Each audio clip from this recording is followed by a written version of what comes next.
sa halip na tahimik na nagpapagaling sa isang ospital. Ang isang lalaking naaksidente sa Subic, Zambales.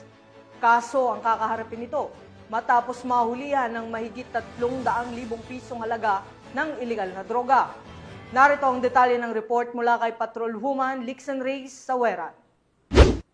Isang lalaki na naaksidente sa kalsada ang nahulihan ng iligal na droga matapos itong isugod sa James L. Gordon Memorial Hospital, Barangay Asinan, Olongapo City.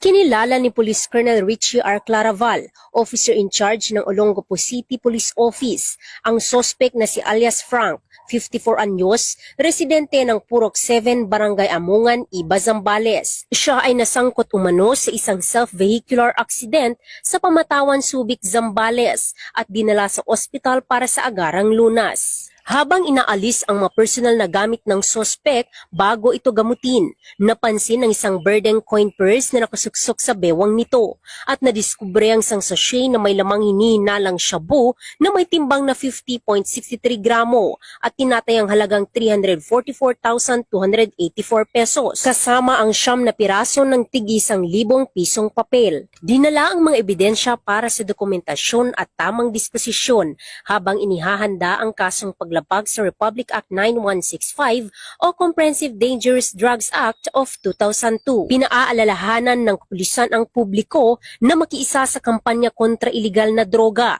sa pamamagitan ng maagap na pag-uulat ng kahina-hinalang gawain sa pinakamalapit na himpilan ng pulisya o sa PNP Hotline 911 upang mapanatiling ligtas ang komunidad.